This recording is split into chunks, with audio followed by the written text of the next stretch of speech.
शेखुल इस्लाम trust की जानिब से खाराकुआ मस्जिद में हमारा ये दूसरा हफ्तावारी इज्तिमा है। गुज़िश्ता इज्तिमा में हमने जुमा की किन लोगों जुमा की जो शराइत है उसके बारे में कुछ बयान फरमाया था खुतबे के हवाले से। अब आइए खुतबे के हवाले से मजीद मसाइल समाअत फरमाते हैं। खुतबा जब होता है तो मुअज्जिन खुतबे से पहले अजान पढ़ता है।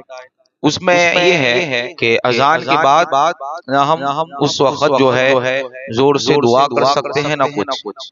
जब अजान भी होगी खुतबे की तो हम उसे खामोशी के साथ सुनेंगे और उसके बाद दुरूद पाक पढ़ाया जाता है। खुतबे के दौरान पढ़ाया नहीं जाता, वो आयत करीमा पढ़ी जाती है, दुरूद की आयत। तो उसमें ये होता है कि बाज़ लोग दुरूद शरीफ पढ़ते हैं, इसलिए कि कभी ऐसा होता है कि आदत होती है कि जब भी हम आयत दुरूद सुनते हैं इन्नल्लाह व मलाइकतहू युसल्लूना अलन नबी, ये आयत जब हम सुनते हैं तो फिर हम दुरूद पढ़ते हैं।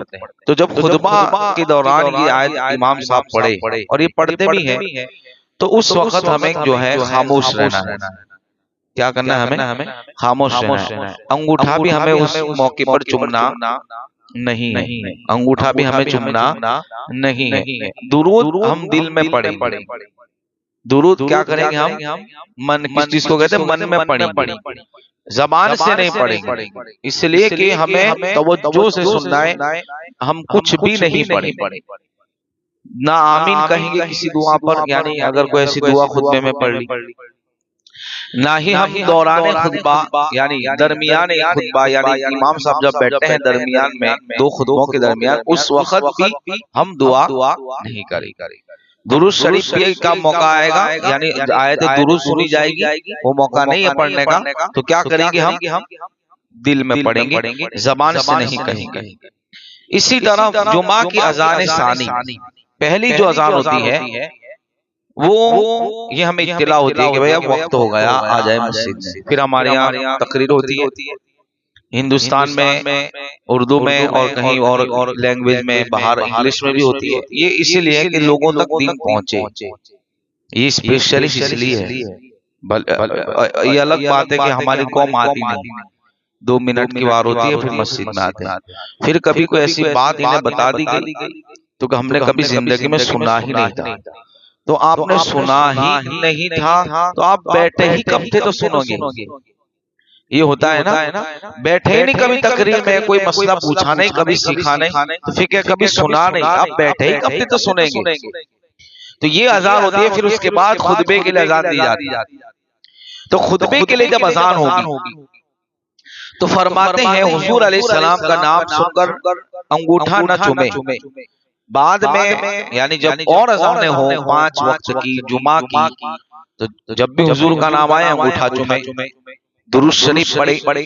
लेकिन जब अज़ान सानी हो जुमा के दिन खुतबे से पहले, तो फरमाते हैं उसमें न चूमे, सिर्फ दिल में दुरूद पाक पढ़े, ज़बान से कुछ न कहे, जैसा कि मैंने अभी बताया। फिर आगे फरमाते हैं कि खुतबा हो रहा हो, इससे पहले भी मैंने बताया, यहाँ एक हदीस पाक इन्होंने लिखी है, मौलाए कायनात से ये हदीस पाक रिवायत आप फरमाते हैं कि चुप भी न कहे। फरमाते हैं कि अगर कोई किसी को कुछ कहे तो फरमाया जुमा में से उसे कुछ भी अजर नहीं मिलेगा, यानी वो बरकत उसे हासिल नहीं होगी। अब हमारे आप गौर कर ले कि चुप कहना ये कोई बुरी बात तो नहीं है ना, ये तो अच्छी बात है ना, किसी को आप खामोश कर रहे हैं। लेकिन जब खुतबा हो रहा तो आप ये किसी को भी नहीं कहेंगे। फरमाया कि जुमा में से यानी जुमा की जो फजीलत है उसे, और क्यों फरमाया ये लग़व है, फरमाया कोई अजर नहीं मिलेगा, यानी वो बरकतें उसे नहीं मिलेगी। जुमा हो जाएगी, आपकी नमाज हो गई, ये अलग मसला है, लेकिन बरकत नहीं मिलेगी। तो अब फरमाते हैं कि जब ये मामला मस्जिद में जमात खाने का हो तो आप सोच लो कि हमारी कौम का इतना बुरा हाल है कि खुतबा हो रहा है, लोग वजू कर रहे हैं, बाहर जमात खाने के बाद बातें हो रही है, कोई किसी को कुछ कह रहा है, कोई किसी को कुछ कह रहा है। अब ये मामला, अब यहाँ मस्जिद में आप खुतबा सुन रहे हैं, मैं जो कहना चाहूँ सुने, चुप भी नहीं कह सकते किसी को। और हमारा मामला ये है कि हम वजू भी कर रहे हैं, बाहर बातें भी हो रही है, खुतबा हो रहा है, और फिर 2 रकात पढ़ी निकल गए। अब आप यहाँ देखिए हदीस पाक में ये फरमाया गया, ये तो है ही है, खुतबे के आदाब और सुन्नत में तवज्जो से सुने, इमाम की तरफ तवज्जो हो, लेकिन फरमाया जुमा में उसे कुछ अजर नहीं। यानी जो लोग खुतबे की आदाब ये अहमियत नहीं समझते, बातचीत भी हो रही है, सब हो रहा है, कोई नहीं, हुक्म ये है कि ऐसा हो कि एकदम सन्नाटा, आपके सरों पे परिंदे आके बैठ जाए, ऐसा हो। ये है खुतबे का आदाब।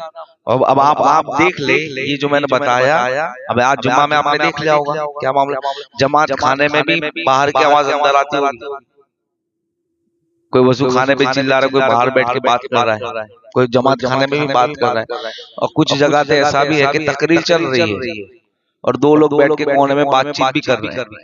ऐसी भी कुछ जगहों पर तो हमने देखा है, कोई अहमियत नहीं है, कोई वहाँ क्या मैं कह रहा हूँ अपने घर की बात थोड़ी कर रहा है, वो कुरान की बात कर रहा है या हदीस की बात कर रहा है। आपको नहीं सुना, बाहर चले जाओ, आप मत आओ, माहौल मस्जिद का क्यों खराब करें। तो फरमाया उससे कुछ नहीं। फिर आगे फरमाते हैं बिला जरूरत खड़े होकर भी खुतबा ना सुने, ये खिलाफ सुन्नत है। अब यहाँ यानी इतना रश है बैठने की कोई जगह नहीं है, मामला ऐसा ठीक है, वरना बैठ कर ही खुतबा सुने। कुछ लोग तो ऐसे भी देखें कि खुतबा चलता है तो हाथ बांध के खड़े होकर सुनते बराबर, बैठेंगे नहीं, ऐसा भी हुआ।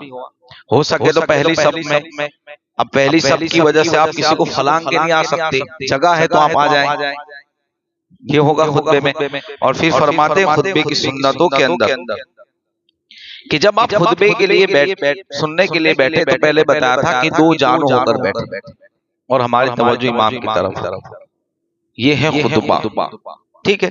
अब आगे फरमाते हैं कि उसकी छठी शर्त जमात, जुमा के लिए जमात शर्त है, इसलिए कोई तन्हा नहीं पढ़ सकता। और अगर मस्जिद में जमात हो गई जुमा की, जो आपके यहाँ इमाम साहब है, जिसको आपने तशरीह हजरात ने कौम ने मुकर्रर किया है, वही जमात कराए। अब जैसे कभी ऐसा हुआ कि और नमाजों में जमात फौत हो गई, आप 4-5 लोग आ गए और आपने इमाम साहब से पढ़ ली, तो ये अलग है कि आपकी हो गई। लेकिन अब फिर वो यहाँ हो गई, अब आप दोबारा 2-3 लोग आके जुमा की जमात नहीं कर सकते, वो हो गई, वो जमात हो गई। अब आपकी जमात जुमा की चली गई, ऐसा तो कभी होना भी नहीं चाहिए, जल्दी ही आया करो, लेकिन कभी ऐसा हुआ, उज़्र था, हकीकत में आप नहीं चाहते थे, फिर भी हो गया और जमात आपकी छूट गई, या आप इतने बीमार हैं कि आप मस्जिद तक भी नहीं आ सकते, तो फिर आप जो है जुमा घर नहीं पढ़ेंगे, जोहर पढ़ेंगे। और शहर में एक दूसरा मसला भी इसके साथ बता दो, शहर में जहां जुमा हो रहा है वहां जोहर की जमात भी नहीं हो सकती, वहां जोहर की जमात भी नहीं हो सकती, वो तन्हा ही पढ़ेंगे सब। अब ये कम होता है, जैसे कुछ लोग अजमेर शरीफ चले गए हाजिरी के लिए, अब वहां ये है कि जमात उन्हें नहीं मिली या किसी वजह से नहीं पढ़ सके, और मुसाफिर पे जुमा भी नहीं, पढ़ ले तो अच्छी बात है। अब वहां अगर कोई कहे कि जोहर की जमात तो नहीं, इसलिए कि वहां जुमा है, वो शहर है, वो क्या है शहर है, तो आप तन्हा जोहर पढ़ेंगे जुमा के दिन, अगर आपकी जुमा चलेगी। और दिनों के अंदर आपने पढ़ ली जमात से, वो अलग मसला है, लेकिन जुमा के दिन शहर में, देहात में नहीं, शहर के अंदर आप जो है जोहर की अकेले पढ़ेंगे, जमात से नमाज नहीं पढ़ेंगे। इसीलिए औरतों के लिए भी यही है, तो औरतें भी जुमा के दिन जोहर पढ़ेंगी। हमारे यहाँ कुछ माँ बहनें पढ़ती है जुमा की, आप उन्हें मना करें, वो जोहर ही पढ़े 4 रकात, वो क्या पढ़े, एहतिमाम करती हैं जुमा के दिन, अच्छी बात है, जुमा के दिन की फजीलत भी है, लेकिन जमात शर्त है और उन पे जमात नहीं, तो अब वो क्या करेगी अपने घरों में, जोहर पढ़े, ये बताइएगा आप। देखना बहुत सी खवातीन कहेंगी क्या मैं तो खबर नहीं थी। अभी अल्हम्दुलिल्लाह दारुल फैजान उलिया के जरिए आलिमा मोहल्ले में जा रही, हफ्ते में 2-3 दिन, तो उम्मीद है कि अल्हम्दुलिल्लाह तब्दीली आई होगी माहौल में। लेकिन हो सकता है किसी को ना खबर हो, दीन से दूरी की वजह से, इज्तिमात की शिरकत न करने की वजह से, तो इन लोगों पर नहीं तो आप इनको कहें कि आप जोहर की नमाज पढ़ें, इसलिए कि जुमा के लिए क्या है, जमात शर्त है। अब आपकी छूट गई तो आप क्या करेंगे, जोहर की नमाज पढ़ेंगे। एक आखिरी बात फरमाते हैं, खुतबे से पहले जो 4 रकात सुन्नत पढ़ी जाती है वो सुन्नतें फौत हो गई। यानी जो जोहर से यानी जुमा से पहले जो 4 रकात पढ़ते हैं ना, अब ऐसा था कि खुतबा हो रहा है, आप जमात होने लगी, आप आए तो आप नहीं पढ़ सके, तो फरमाते जमात जुमा की जमात के बाद सुन्नत ही की नियत से इसको पढ़ ले। क्या करे फिर? हाँ, इसको पढ़ना फिर जरूरी है। ऐसा नहीं कि भाई नहीं पढ़ी तो आप छोड़ देंगे, सुन्नत है, सुन्नत मौकेदा है, इसको पढ़ेंगे।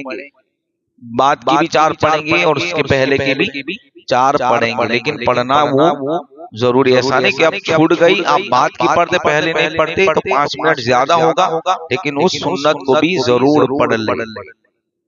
इंशाअल्लाह मजीद मसाइल आइंदा। अस्सलाम वालेकुम।